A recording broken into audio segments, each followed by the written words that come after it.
Meu marido e seus amigos acharam engraçado me deixar abandonada em uma pequena cidade no Brasil depois de uma briga. Vamos ver como ela se recupera. Eles riram, indo embora. Eu não voltei. Um mês depois, ele me rastreou da Grécia. Eu já estava recomeçando. Vamos ver como ela se recupera. Ricardo riu, sua voz cortando o ar da noite enquanto ele batia a porta do carro. As luzes traseiras do nosso carro alugado ficavam cada vez menores, desaparecendo na curva da estreita rua brasileira, não deixando nada além de poeira e o eco da risada do amigo de Ricardo. Eu fiquei congelada, minha boca ainda aberta no meio da frase. A discussão que estávamos tendo do lado de fora do pequeno café, de repente se tornou sem sentido por sua ação impensável. Volta, eu sussurrei para mim mesma, atraindo olhares, curiosos de moradores locais aproveitando suas refeições noturnas em mesas na calçada. Isso é só para me assustar. Mas o nó no meu estômago apertou conforme os minutos se estendiam para 1 hora. O céu escurecendo sobre a cidade desconhecida, cujo nome eu nem conseguia pronunciar corretamente.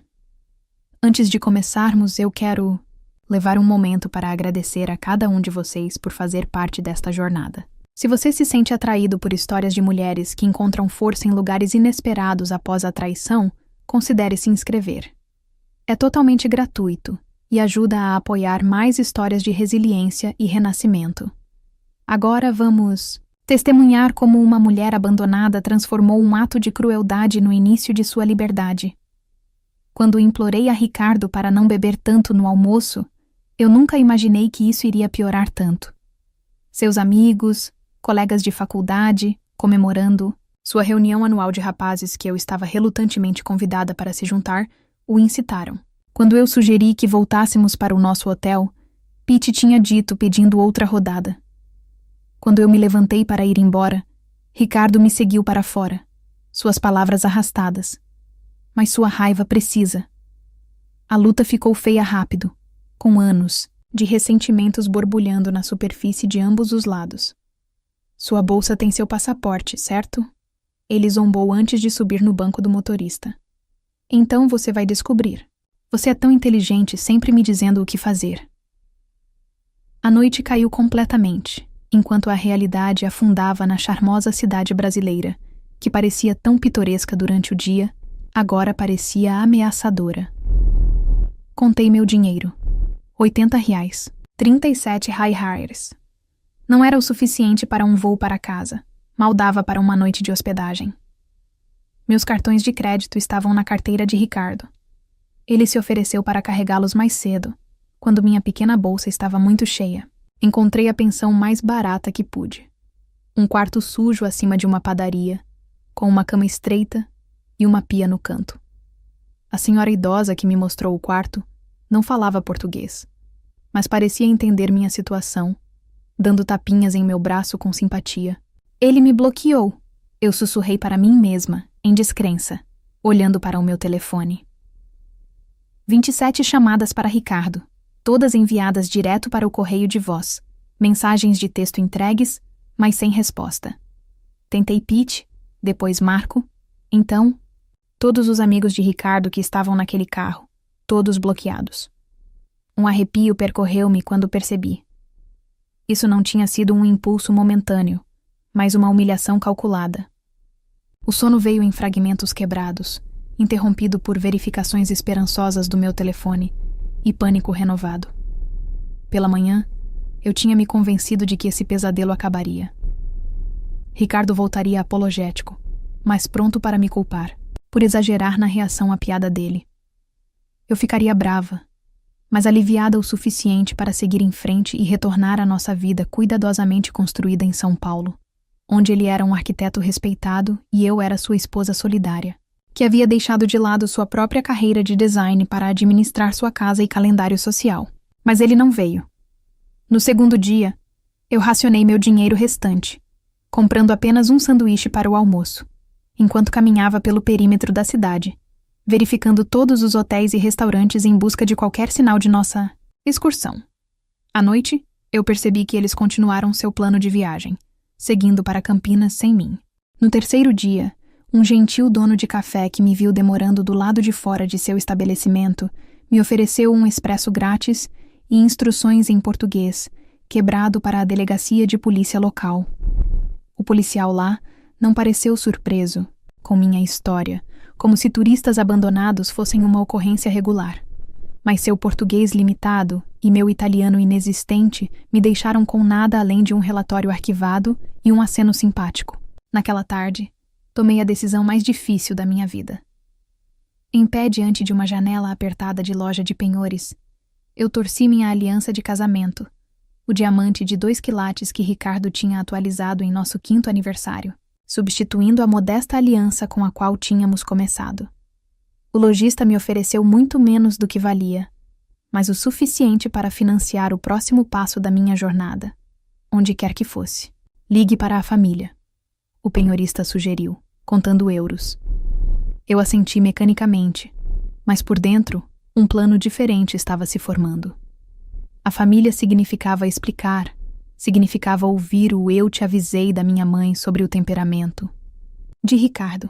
Significava enfrentar amigos que tinham visto as rachaduras em nosso casamento, que eu tentei tanto cobrir. A estação de ônibus estava quieta quando cheguei, seu painel eletrônico exibindo destinos que eu só tinha lido em revistas de viagem. Um ônibus noturno para São Paulo, conectado a outras rotas para lugares onde Ricardo e seus amigos não pensariam em me procurar, se se incomodassem em tentar. Meu dedo pairava sobre o nome do meu pai em meus contatos. Uma ligação e ele transferiria dinheiro para um voo para casa. Uma ligação e eu retornaria à vida que construí, onde eu lentamente me tornei menor para acomodar o ego de Ricardo e suas demandas. Uma lembrança surgiu. Ricardo brincando, escondendo meus portfólios quando eu mencionei retornar ao trabalho, de design de interiores. "Por que complicar as coisas?" ele perguntou. "Nós não precisamos do dinheiro e eu preciso de você focado em nossa vida." Eu ri disso então, mas sentado naquela estação suja, eu vi o que era outra cerca na caneta, que ele construiu ao meu redor. "Para onde você vai?" perguntou o agente de passagens, uma mulher mais velha com olhos gentis, que estava me observando olhar para o painel de embarque por quase 20 minutos. "Rio de Janeiro", eu respondi, a decisão cristalizando enquanto eu falava. "A Vila Costeira, mais distante que você pode me levar." Cone horas depois, eu tropecei no último ônibus da minha jornada. Meu corpo estava rígido devido aos assentos desconfortáveis e à tensão. O cheiro de ar salgado me saudou, enquanto eu observava os prédios caiados de uma vila, cujo nome eu não conseguia pronunciar. A bateria do meu telefone havia acabado. Em algum lugar entre os estados, meu estômago estava vazio de fome e o peso do que eu tinha feito, ou do que tinham feito comigo, pressionava meus ombros. A exaustão fazia as bordas da minha visão borradas, enquanto eu vagava em direção ao que parecia ser o centro da cidade. 3 dias de chicote emocional me deixaram cru, oscilando entre raiva de Ricardo, medo do meu futuro incerto e um estranho lampejo inesperado de algo que parecia perigosamente com libertação. Meus reais restantes cobririam talvez 2 noites no quarto mais barato que eu pudesse encontrar. Depois disso, eu não tinha plano, nenhum amigo, nenhuma palavra na língua local, além de "por favor" e "obrigado". Mas enquanto eu observava o pôr do sol pintar as águas novamente de ouro e rosa, uma calma se instalou em mim, que eu não sentia há anos. Ricardo pretendia me ensinar uma lição sobre dependência, mas, em vez disso, ele acidentalmente me libertou. O sol brasileiro batia impiedosamente enquanto eu me afastava da vila. Meus pés estavam cheios de bolhas dentro de sandálias impraticáveis, feitas para passeios turísticos, não para caminhadas. Minha garrafa de água esvaziou horas atrás, e a combinação de desidratação, fome e exaustão emocional fez o mundo se inclinar ao meu redor. Árvores verde-prateadas ladeavam o caminho, empoeirado. Suas folhas brilhavam como moedas na brisa. Oliveiras, percebi vagamente, antes que meus joelhos cedessem sob mim. O chão correu para encontrar meu rosto, mas eu mal senti o impacto. A escuridão turvou minha visão, enquanto uma estranha calma me invadia. Talvez isso fosse apropriado. abandonada pelo meu marido em um país estrangeiro, apenas para desabar, sozinha em outro. Fechei meus olhos, cedendo à exaustão que vinha crescendo desde que Ricardo foi embora. Sofia, uma voz de mulher cortou minha névoa, seguida por mãos envelhecidas me virando. Um rosto idoso nadou em foco, linhas profundas, gravadas ao redor, olhos gentis, arregalados de preocupação. Ela falou rapidamente em português, dando tapinhas em minhas bochechas e oferecendo uma cantina de água. A água me reanimou o suficiente para sentar, embora minha cabeça ainda girasse violentamente. Ela se apresentou como Sofia, repetindo seu nome enquanto apontava para si mesma. Eu imitei seu gesto fracamente. Helena.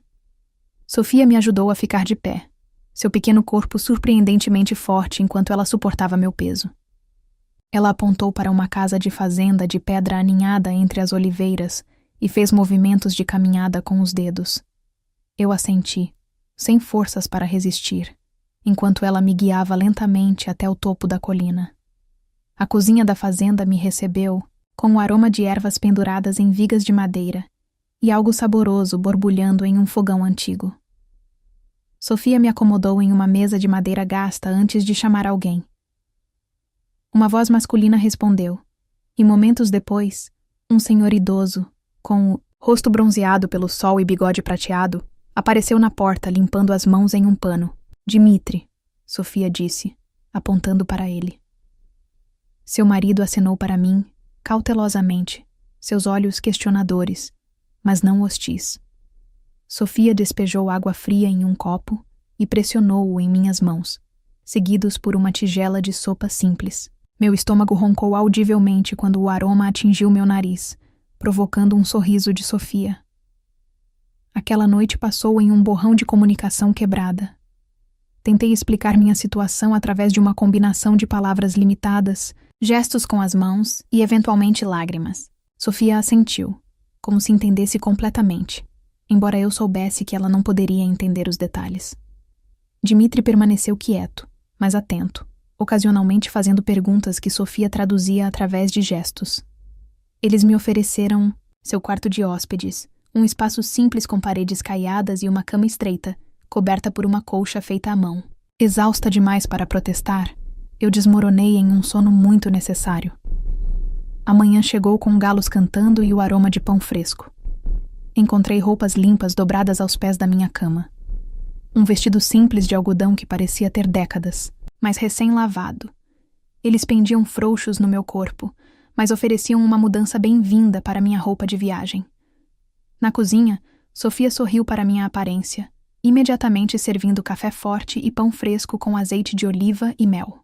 Com a luz do dia clareando minha mente, o constrangimento se instalou. Esses estranhos me acolheram sem questionar, me alimentaram, me vestiram. Eu precisava me explicar, oferecer pagamento para seguir em frente. Através do português quebrado e o aplicativo de tradução no meu telefone, agora carregado graças a um adaptador que Dmitri havia produzido, eu tentei transmitir minha gratidão e intenção de retornar.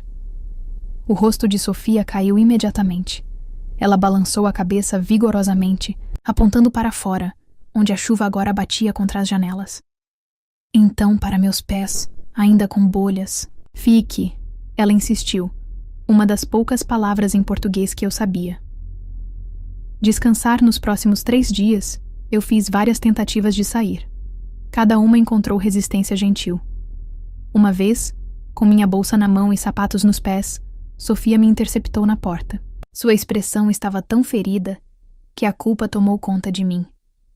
Ela pegou minha mão e me levou até uma pequena caixa de madeira na lareira, abrindo-a para revelar fotografias.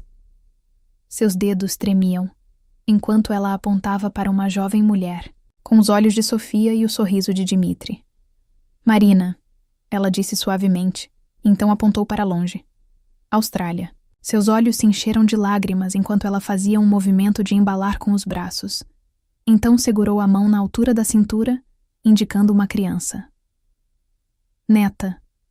Eu entendi ela falar em português, apontando para uma foto mais recente, de uma criança. Não vejo, Eu entendi. Então, Sofia viu em mim uma substituta para sua filha ausente, uma presença para preencher o espaço vazio deixado para trás. Meu coração doeu por sua perda. Eu balancei a cabeça lentamente e devolvi minha bolsa ao gancho perto da porta.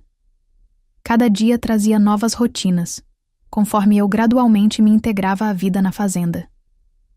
Sofia me mostrou como recolher ovos das galinhas sem assustá-las, como pendurar roupa para que a brisa da montanha a pegasse perfeitamente. Dmitri me ensinou a identificar ervas daninhas na horta. Sua paciência era evidente quando eu arrancava uma erva por engano pela primeira vez. O trabalho era físico, nada como minha vida cuidadosamente organizada, mas gratificante de maneiras que eu tinha esquecido que existiam. Meu corpo, acostumado a academias de grife e rotinas de exercícios medidos. Novos calos se formaram em minhas mãos e músculos que eu não sabia que tinha. A dor foi constante todas as noites, mas a cada dia que passava a dor diminuía e minha força crescia. Mais importante, o ciclo mental constante do meu abandono começou a se acalmar, substituído pelas preocupações mais simples das tarefas da fazenda e o aprendizado de línguas. À noite, sentado na pequena varanda, enquanto Sofia tricotava e Dmitri fumava seu cachimbo, eu me vi vivenciando momentos de paz. A traição ainda cortava fundo, mas aqui, cercado por oliveiras antigas e o ritmo da vida rural, começou a parecer menos como o fim da minha história e mais como um capítulo inesperado. 2 semanas depois da minha chegada, Sofia sentou-se ao meu lado enquanto descascávamos ervilhas do jardim. Ela estudou meu rosto, sua expressão pensativa antes de perguntar lentamente: "Casa? Você quer ir para casa?" Ela fez um movimento simples com a mão. A pergunta me atingiu com força inesperada. Casa? A palavra evocou nosso elegante apartamento, em São Paulo, com seus móveis de design e decoração cuidadosamente coordenada. Também trouxe o comportamento controlador de Ricardo, comportamento em foco nítido, sua gestão útil de nossas finanças, que me deixou sem acesso independente, seu sutil desânimo em relação às minhas amizades, sua atitude desdenhosa em relação às minhas aspirações profissionais. Lágrimas escorriam pelo meu rosto enquanto as palavras saíam em uma língua que ela não conseguia entender completamente, mas emoções que transcendiam a barreira. Contei a ela sobre a traição de Ricardo, sobre anos de entrega lenta de pedaços de mim mesma para manter a paz, sobre a humilhação de ser abandonada como uma bolsa indesejada em um país estrangeiro. A mão envelhecida de Sofia cobriu a minha enquanto eu falava. Quando terminei, ela apontou para o coração e, depois para a fazenda ao nosso redor e finalmente para mim. A mensagem foi clara. Eu tinha um lugar aqui, se eu quisesse. Trabalhar, eu disse cuidadosamente, imitando Dmitri. Cuidando das oliveiras. Eu fico, eu trabalho. O sorriso de Sofia floresceu como o nascer do sol sobre o campo. Ela assentiu, apertando minha mão antes de retornar para as ervilhas, como se tivéssemos concordado com algo tão simples como o menu de amanhã, ao invés de um redirecionamento completo da minha vida. Minha decisão de ficar marcou o começo da minha educação no cultivo de azeitonas. Na manhã seguinte, Sofia me acordou enquanto as estrelas ainda pontilhavam o céu, me entregando roupas de trabalho e botas resistentes que pertenciam a Marina. Meio adormecida, eu a segui e Dmitri até o bosque, onde o primeiro sinal do amanhecer mal iluminava as árvores antigas. "Elise", Sofia disse, apontando para os galhos, carregados de frutas. Ela demonstrou a técnica adequada, penteando suavemente os galhos com ancinhos de madeira para soltar as azeitonas nas redes espalhadas abaixo. Minha primeira tentativa fez galhos e folhas caírem junto com algumas azeitonas, preciosas, me rendendo uma correção paciente de Dmitri. No meio da manhã, o sol queimava acima. Meus ombros queimavam com o esforço, e minhas mãos macias da cidade desenvolveram suas primeiras bolhas. Mãos de gente de cidade grande. Sofia provocou gentilmente, examinando minhas palmas. Na hora do almoço, ela desapareceu para dentro de casa. retornando com uma pomada caseira que cheirava a ervas e cera de abelha. O alívio refrescante foi imediato, quando ela espalhou sobre minha pele crua. Amanhã melhor, ela prometeu. E, surpreendentemente, ela estava certa. Cada dia trouxe melhoria. Minha técnica refinou, minha força cresceu, minhas mãos endureceram. Dentro de semanas, eu poderia trabalhar ao lado deles por horas, sem reclamar, orgulhando-me das crescentes pilhas de frutas colhidas. O processo de seleção provou ser ainda mais exigente do que a colheita. Sentados em uma longa mesa, sob a sombra de uma pérgola, nós meticulosamente separamos as azeitonas por qualidade. As perfeitas, destinadas ao azeite premium. Levemente manchadas, para a segunda qualidade. As danificadas, para a fabricação de sabão. Sofia me observou com olhos de falcão no início, corrigindo meus erros com cutucadas suaves. Gradualmente, suas correções se tornaram menos frequentes à medida que meu olho se desenvolvia para as distinções sutis. Você aprende rápido, Dmitri comentou uma noite, seu português cheio de sotaques melhorando junto com meu português rudimentar. Foi o maior elogio que ele me fez, e o calor se espalhou pelo meu peito com sua aprovação. Minha educação se estendeu além dos bosques para a cozinha de Sofia, um lugar que inicialmente me intimidou com sua falta de conveniências modernas. Em São Paulo, eu me considerava uma cozinheira decente, capaz de seguir receitas de revistas, gourmet para jantares que impressionavam os colegas de Ricardo. Mas a culinária de Sofia não envolvia medidas, xícaras ou temperaturas precisas, apenas gerações de conhecimento passadas pelas mãos e observação. Observe, ela diria, encontrando massa para pão com movimentos praticados. Eu imitava seus movimentos, falhando espetacularmente no início. Meus pães iniciais emergiram do forno de pedra ao ar livre, deformados e mal assados ou queimados, além do reconhecimento. Prática, Sofia encorajou, até mesmo quebrando as minhas piores tentativas. Todos aprendem. Sua aceitação da imperfeição me pareceu revolucionária. Em minha vida anterior, erros tinham sido algo a esconder. Não passos para a maestria. A simplicidade de suas refeições revelou o quão processada minha dieta tinha sido. Aqui, tudo veio de suas terras ou fazendas vizinhas, vegetais ainda quentes do sol, ovos coletados naquela manhã, queijo das cabras na estrada. Os sabores eram vibrantes e limpos, precisando de pouco realce além do azeite, limão e ervas do Jardim de Sofia. Meu corpo mudou com essa dieta e regime de trabalho, conforme o peso desnecessário derretia, substituído por músculo magro. Minha pele, outrora mantida por cremes caros, brilhava com simples sabonete de azeite e suor honesto. Quando me vi no pequeno espelho acima da pia do banheiro, um estranho olhou de volta, bronzeada, mais forte, apesar de pesar menos. Conforme meu vocabulário português se expandia, Sofia e eu encontramos mais maneiras de nos comunicar além do trabalho e da comida.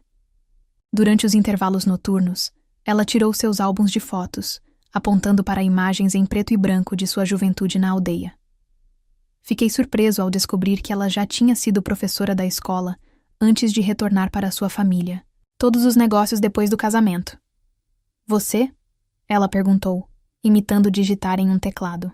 Peguei meu telefone, mostrando a ela fotos dos meus projetos de design de interiores de antes do casamento, a carreira que Ricardo havia descartado como um hobby. Sofia os estudou com interesse genuíno, apontando para elementos que ela gostava e fazendo sons apreciativos. Lindos, pensou ela, batendo em seu templo. Sua validação do meu trabalho criativo trouxe lágrimas aos meus olhos. Um reconhecimento tão simples, mas algo que Ricardo tinha gradualmente retirado conforme nosso casamento progredia. Uma tarde chuvosa, Sofia me ensinou a tricotar. Sua paciência infinita, enquanto eu deixava cair pontos e criava carreiras irregulares, foi notável. Meu primeiro projeto concluído foi um cachecol simples, irregular e imperfeito, mas feito inteiramente por minhas mãos. Eu o enrolei em volta do meu pescoço com mais orgulho do que eu sentia usando o designer cashmere que Ricardo tinha me dado de Natal. Outros pertences feitos à mão seguiram. Uma caneca de barro formada sob a orientação de Dimitri. Uma cesta de vime que aprendi a fazer com uma vizinha. Cada item representava horas de aprendizado e conexão, carregando histórias que nenhum luxo comprado jamais poderia. Minha coleção cresceu conforme meu apego à perfeição material diminuiu. Após 3 meses trabalhando sem remuneração, além de quarto e alimentação, Sofia se aproximou de mim uma manhã, com Dimitri ao seu lado. Eles me levaram para o pequeno prédio onde prensavam e engarrafavam seu azeite de oliva, me mostrando o modesto estoque que produziam. Do nosso dia do mercado da colheita, Sofia anunciou, apontando para o calendário. Você vem? O mercado da vila estava agitado, com fazendeiros e artesãos em atividade, exibindo seus produtos. Enquanto os moradores e turistas ocasionais passeavam pelas barracas, Sofia e Dimitri montaram sua mesa simples, arrumando garrafas de óleo verde dourado ao lado de sabão de oliva e potes de azeitonas em conserva. Para minha surpresa, eles me posicionaram na frente da mesa, me encorajando a falar com os clientes. Meu grego quebrado e seu português limitado criaram momentos de confusão e risos, mas as vendas se acumularam constantemente ao longo do dia. Enquanto o mercado fechava, Sofia me entregou um envelope contendo euros. Sua parte, ela disse simplesmente. Justo trabalho, salário justo. Olhei para a modesta quantia, talvez o suficiente para uma única refeição nos restaurantes que Ricardo e eu frequentávamos. Mas esse dinheiro representava algo que eu não possuía há anos. Independência conquistada pelo meu próprio trabalho, sem amarras, sem expectativas sutis de gratidão ou conformidade. Apenas uma compensação justa pelo trabalho honesto. Naquela noite, coloquei o envelope debaixo do meu travesseiro, ocasionalmente estendendo a mão para tocá-lo, como se para confirmar sua realidade. Em nossa década de casamento, Ricardo gradualmente assumiu o controle de nossas finanças para simplificar as coisas, me deixando com cartões de crédito vinculados a contas que ele monitorava. Essa pequena pilha de dinheiro representava o primeiro passo para reconstruir uma vida que me pertencia totalmente. Enquanto eu caía no sono, percebi que não tinha pensado em Ricardo durante o dia de mercado. Minha mente, muito ocupada com frases em português para transações e orgulho em nossos produtos, fez com que o espaço que ele ocupava em meus pensamentos encolhesse. Na semana seguinte, Sofia e Dimitri me convidaram para jantar com eles na taverna na Praça da Vila, a primeira vez desde que cheguei. Vestida com uma blusa emprestada de Sofia, senti um tremor nervoso quando entramos no estabelecimento movimentado. O proprietário, Costas, cumprimentou o casal com abraços entusiasmados, antes de virar os olhos curiosos para mim. Nossa americana, Sofia disse orgulhosamente em português, uma frase que aprendi a reconhecer. Costas sorriu calorosamente, nos conduzindo para o que era claramente sua mesa regular, com pratos de peixe grelhado e vinho da vila. Dimitri pigarreou e falou inglês com cuidado. Helena, queremos falar de negócios com você. Sua seriedade me pegou desprevenida. Sofia estendeu a mão sobre a mesa, dando um tapinha na minha mão de forma tranquilizadora, antes de continuar de onde seu marido parou. Estamos velhos agora, 68, 70 anos. Ele apontou entre ele e Sofia. Não há filhos aqui. Marina não vai voltar. Dimitri assentiu solenemente. Achamos que nos aposentaremos em breve, 2, 3 anos, mas Oliveiras... Ele fez um gesto amplo. 200 anos preciso de mãos jovens. Minha respiração ficou presa quando comecei a entender. Sofia sorriu, seus olhos enrugando nos cantos. Você aprende rápido, trabalha duro. Nós ensinamos tudo. Então, ela abriu as mãos como se estivesse oferecendo algo comercial. Seu? A proposta me surpreendeu. Eles mal me conheciam, um estrangeiro que tropeçou em suas vidas há apenas alguns meses. Mesmo assim, aqui estavam eles, oferecendo um futuro que eu não ousei imaginar. Mas eu não sei o suficiente, eu gaguejei. As árvores, a pressão, o lado comercial... Você aprende, Dimitri disse firmemente. Nós ensinamos, sem pressa. Aquela noite marcou o início do meu verdadeiro aprendizado. Não mais apenas um par extra de mãos. Tornei-me herdeira de gerações de conhecimento. Todas as manhãs, Dimitri me levou por diferentes seções de seus pomares, explicando como as variações do solo afetavam os perfis de sabor, como identificar os primeiros sinais de doenças, quando precisamente colher cada seção para obter a qualidade ideal do óleo. Sofia se concentrou em me ensinar os registros comerciais, uma combinação de livros-razão manuscritos e planilhas básicas de computador que seu neto havia criado durante uma visita de férias anos atrás. Seu método de controlar despesas e receitas era funcional, mas desatualizado. Vendo uma oportunidade de contribuir além do trabalho físico, passei noites atualizando seus sistemas, criando registros digitais que simplificaram o rastreamento de estoque e vendas. Veja, mostrei a Sofia uma noite, demonstrando como filtrar a planilha para mostrar quais variedades de óleo vendiam melhor em quais mercados. Seus olhos se arregalaram quando padrões emergiram dos números. Inteligente, ela assentiu com aprovação. Com sua bênção, comecei a implementar pequenas melhorias de marketing. Nossas garrafas etiquetadas à mão receberam tags atualizadas com informações sobre perfis de sabor e harmonizações de alimentos, conhecimento que adquiri em inúmeras aulas de culinária com Sofia. Criei um folheto simples sobre seus métodos tradicionais, respondendo às perguntas que os turistas faziam com frequência em nosso estande do mercado. Meu grego aprimorado ajudou a forjar conexões além do círculo imediato de Sofia e Dimitri. O farmacêutico que fornecia a medicação para a pressão arterial de Sofia começou a parar em nossa barraca do mercado para conversas que se estendiam além das transações. A esposa do padeiro me convidou para participar de seu encontro semanal de café, com outras mulheres da aldeia, uma imersão intimidante, mas inestimável, na língua local e nas alfândegas. Costas, da taverna, se tornou um aliado inesperado, quando ele começou a apresentar nosso óleo premium como uma oferta de mesa, colocando carrinhos pequenos com nossos novos rótulos em destaque em cada mesa. Bom para você, bom para mim, ele explicou com uma piscadela. Quando eu agradeci, as palavras se espalharam, e logo 2 outros restaurantes em cidades vizinhas nos contataram sobre o fornecimento de seus estabelecimentos. 6 meses depois da minha nova vida, eu participei do batismo da neta do açougueiro, minha primeira celebração formal na vila. De pé no fundo da pequena igreja, assisti ao ritual da comunidade com um nó na garganta. O padre idoso notou minha presença e fez questão de me cumprimentar. Depois, mudando para um inglês hesitante, aprendido durante o seminário em Atenas. Você trouxe uma nova vida, ele disse, seus olhos grandes brilhando. Bom para os jovens da vila.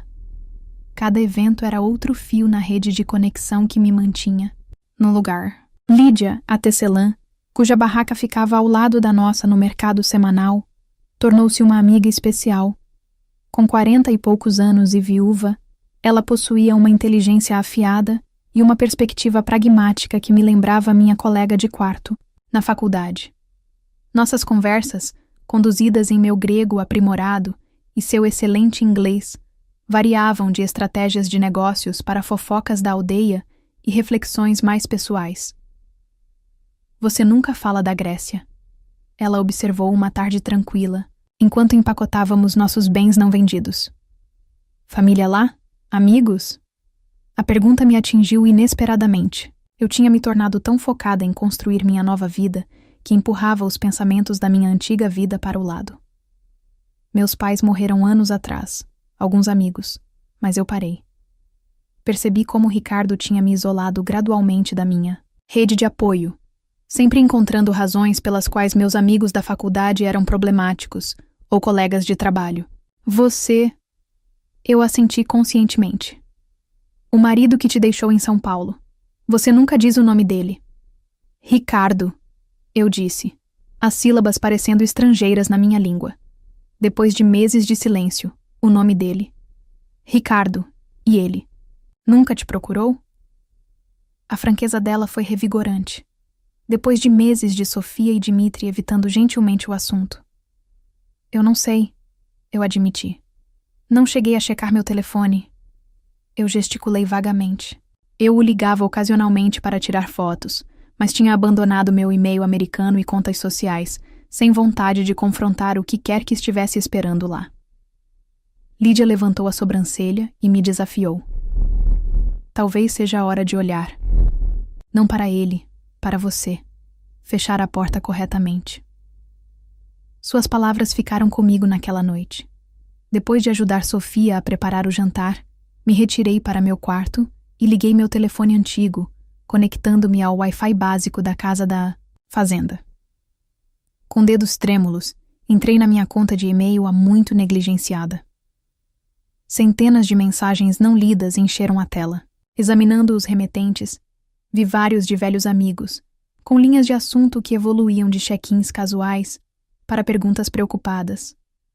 Uma onda de vergonha tomou conta de mim. Eu desapareci de suas vidas sem explicação, tão completamente quanto desapareci da vida de Ricardo. Um tópico de meu antigo mentor de design chamou minha atenção. Uma oportunidade de emprego, seguida de acompanhamentos cada vez mais urgentes. Ao abri-lo, descobri que ela me recomendou para uma posição de consultoria remota em uma empresa de materiais de construção sustentáveis. O último e-mail, datado de apenas 2 semanas antes, indicava que a posição ainda estava aberta se eu estivesse interessada. Antes que eu pudesse considerar essa ponte inesperada para minha vida anterior, outro remetente de e-mail congelou meus dedos na tela. Ricardo Davis, com o assunto "Eu sei onde você está". O carimbo de data-hora mostrou que ele havia chegado apenas algumas horas antes. Coração batendo forte, eu cliquei para abrir. Helena, levou meses e um investigador particular, mas eu finalmente rastreei você até esse fim de mundo. Isso já durou tempo suficiente. Eu estou vindo para te trazer para casa e acabar com essa birra ridícula. Meu voo pousa na quinta-feira. Esteja pronta. Daqui a 3 dias. A sala girou ao meu redor enquanto pânico e raiva colidiam em meu peito. Como ele ousa, depois de me abandonar, depois de meses sem uma palavra? Ele esperava simplesmente me recolher como bagagem perdida? Eu tropecei escada abaixo, o telefone agarrado em minha mão. Sofia olhou para cima do livro Razão espalhado sobre a mesa da cozinha, seu sorriso sumindo quando ela registrou minha expressão. Mas notícias? Ela perguntou gentilmente. Ricardo, eu consegui. Ele está vindo aqui quinta-feira. Os olhos de Sofia se estreitaram ligeiramente. Ela alcançou Beneath the Ledger e puxou um envelope, deslizando-o pela mesa em minha direção. Bom momento, então. Estava esperando o momento certo. Lá dentro, eu encontrei papéis legais com meu nome ao lado do de Sofia e Dimitri, escritos em grego, com traduções em inglês. Acordo de parceria, Sofia explicou. 1/3 dos anos comerciais. Agora, não no futuro. Lágrimas turvaram minha visão enquanto eu olhava para o documento, entendendo seu significado. Não apenas emprego ou aprendizagem, mas parceria legítima. Não apenas um lugar para ficar, mas uma fundação para construir. Não caridade, mas reconhecimento merecido. Você escolhe o que acontece quinta-feira, Sofia disse firmemente, batendo nos papéis. Você tem casa aqui, negócios aqui, amigos aqui. Ela apontou para o telefone na minha mão. Aquele homem? Ele não decide mais. A verdade das palavras dela caiu sobre mim como um manto de certeza. Pela primeira vez, desde que fui abandonada naquela cidade italiana, eu não me sentia apenas sobrevivendo, mas ancorada. Ricardo estava chegando, mas ele encontraria uma mulher muito diferente daquela que ele deixou para trás. Os dias seguintes passaram em um borrão de preparação. Não o tipo que Ricardo esperaria, nenhuma arrumação de malas ou despedidas chorosas, mas fortalecimento emocional. Visitei Isadora, o único advogado da vila, que me ajudou a redigir os documentos de divórcio, em português e inglês. Entrei em contato com meu antigo mentor de design, aceitando provisoriamente a oportunidade de consultoria remota. Até escrevi e-mails para amigos que deixei para trás, oferecendo breves explicações, sem desculpas. Quinta-feira chegou com um céu de verão perfeito, sem nuvens e brilhante. Eu estava no galpão de processamento, testando amostras de azeite de oliva com micos, quando o som desconhecido do motor de um carro alugado quebrou o silêncio da tarde. Sofia apareceu na porta. Sua expressão era uma mistura de preocupação e determinação. Ele está aqui, ela disse simplesmente. Com o coração martelando, limpei minhas mãos no meu avental de trabalho e saí. Ricardo estava ao lado de um sedã prateado elegante, óculos de sol de grife empoleirados em seu cabelo perfeitamente penteado, examinando a humilde casa de fazenda com visível desgosto. Ele usava a roupa de viagem casual, mas cara, que eu reconheci de inúmeras viagens de negócios. Calças de algodão sob medida e uma camisa social que provavelmente custou mais do que o lucro de uma semana do nosso azeite. Ele não me notou a princípio, me dando segundos preciosos para me equilibrar.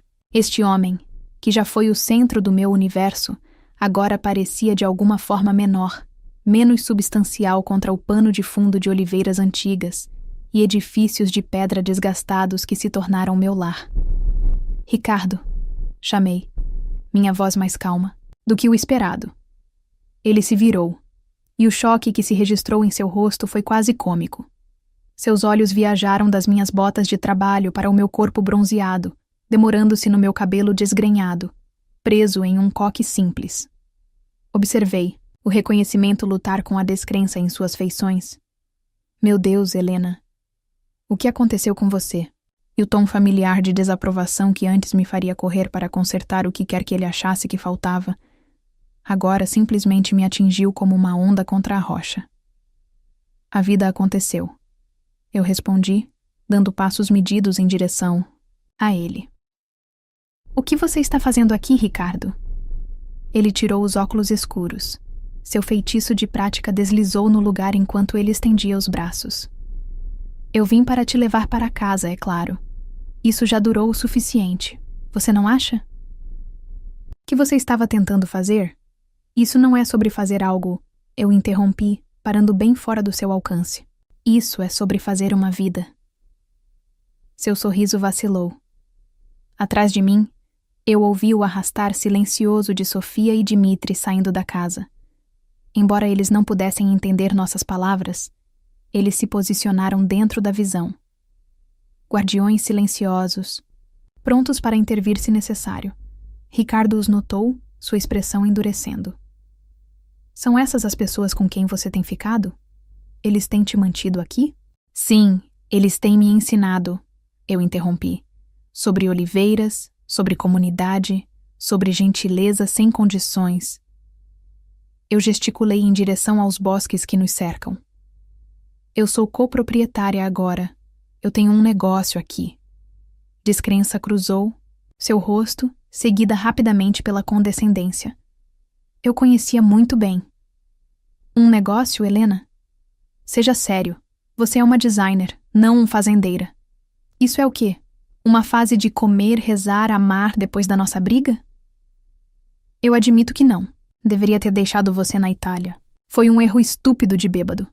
Eu me desculpei. Agora é hora de voltar para casa. Você se desculpou? Eu ecoei. Quando no universo me rastrear e exigir que eu volte? Conte como um pedido de desculpas. Sua mandíbula apertou, o charme evaporando. Bem, me desculpe por ter deixado você na Itália. Foi imaturo e errado. É isso que você quer ouvir? Podemos superar isso agora. Por que você me procurou, Ricardo? Já faz meses. Por que agora? Ele se mexeu desconfortavelmente, olhando para o casal de idosos nos observando atentamente. Podemos discutir isso em particular no carro? Eles não falam inglês e eu não tenho nada a esconder deles. Por que agora? Seus ombros caíram ligeiramente. Seus pais têm ligado, seus amigos fazendo perguntas em eventos, clientes se perguntando por que você não está em casa quando eles visitam. Parece que você sumiu. Ruim para sua imagem. Danificou nossa reputação. Nossa reputação. Ele corrigiu bruscamente. Nossa vida juntos. Aquela que construímos ao longo de 10 anos de casamento. Aquela que você construiu? Eu rebati. Aquela onde gradualmente me tornei nada mais que um acessório para seu sucesso? Me diga, Ricardo, você ao menos percebeu o quão infeliz eu era antes. Você se importava? A expressão dele escureceu. Nós tivemos uma vida boa, Helena. Uma bela casa, segurança financeira, respeito na comunidade. O que mais você poderia querer? Propósito, conexão, agência acima das minhas próprias escolhas. Eu gesticulei para a pequena casa de pedra atrás de mim. Eu encontrei todos, esses 3 aqui, em um lugar que você descarta como primitivo e retrógrado. Esta não é você, ele insistiu, desespero aparecendo em sua voz. A Helena que eu conheço não escolheria trabalho manual e pobreza em vez de conforto e posição. Eu sorri, reconhecendo a verdade fundamental em sua declaração. Você está certo. A Helena de antes não teria. Mas aquela mulher morreu em São Paulo, quando seu marido a abandonou como uma piada. A mulher que está diante de você fez escolhas diferentes. Sofia se aproximou então, pressionando algo em minha mão. O acordo de parceria que assinamos. Embora ela não conseguisse acompanhar nossas palavras, ela sentiu que o momento havia chegado. Eu desdobrei o documento e o segurei em direção a Ricardo. Eu tenho laços legais aqui agora. Uma parceria comercial, responsabilidades para com pessoas que me valorizam por minhas contribuições, não por minha aparência ou conexões sociais. Seu rosto corou de raiva. Isso é ridículo. Qualquer jogo que você esteja jogando não é um jogo, eu disse, pegando no bolso o envelope que Isadora havia preparado. Estes são papéis de divórcio, Ricardo. Ele olhou para o envelope, como se pudesse queimá-lo. Você não pode estar falando sério. Você jogaria tudo fora por isso? Ele gesticulou desdenhosamente para a modesta fazenda. Eu não vou jogar nada fora. Estou escolhendo algo melhor, algo real. Eu dei um passo à frente, colocando o envelope em sua mão rígida. Você me deixou, Ricardo. Você foi embora rindo. Você nunca esperou que eu encontrasse meu caminho sem você. Seus dedos se fecharam, reflexivamente ao redor dos papéis, sua expressão passando por choque, raiva e, finalmente, ferido orgulho. Você vai se arrepender disso, ele disse, mas a ameaça soou vazia, até mesmo para seus próprios ouvidos. Quando a novidade passar e você ainda estiver carregando azeitonas no campo aos 60, você vai se lembrar do que desistiu. Talvez eu tenha cedido, mas prefiro arriscar me arrepender das escolhas que fiz do que viver com a certeza do arrependimento, das escolhas feitas para mim. Dmitri deu um passo à frente, então, colocando uma mão envelhecida no meu ombro. Embora ele não conseguisse entender nossa troca, ele reconheceu a conclusão em nossa linguagem corporal. Ele disse algo em grego para Ricardo, seu tom firme, mas não cruel. Ricardo? Perguntou ele, sua voz mais baixa agora. Ele disse que a estrada de volta é perigosa depois de escurecer. Você deve sair agora para chegar à cidade antes do anoitecer. Ricardo olhou entre nós, finalmente registrando que isso não era uma negociação ou um resgate. Que é um adeus. Sem outra palavra, ele voltou para seu carro alugado, os papéis do divórcio agarrados em sua mão, enquanto o veículo desaparecia na estrada de terra. Sofia deslizou sua mão na minha. Juntas, nós 3 nos viramos em direção à casa. Minha casa agora também. O trabalho noturno aguardava. Amostras de óleo para catalogar, o jantar para preparar, o inventário do mercado de amanhã para verificar. Meu marido, uma vez me abandonou, em um país estrangeiro, presumindo que eu seria indefesa sem ele, presumindo que eu voltaria rastejando assim que aprendesse minha lição. Em vez disso, encontrei um solo fértil para plantar novas raízes, mais fortes e profundas do que ele poderia ter imaginado. Às vezes, as ações cruéis rendem os maiores presentes. Tentando me quebrar, Ricardo acidentalmente me libertou. Agora me diz, se você estivesse no lugar da Helena, teria tomado a mesma decisão de recomeçar em um novo país ou tentaria recuperar a antiga vida? Por quê? Você acredita que um momento de traição e abandono pode se transformar na Maior oportunidade de liberdade e autodescoberta? Escreve aqui nos comentários. De 0 a 10. Qual a sua nota para essa história? Quero muito saber. Se você gostou do vídeo, já clica em gostei e não se esquece de se inscrever no canal. Assim, você não perde nenhuma história emocionante que postamos diariamente aqui no canal. Um beijo e até breve.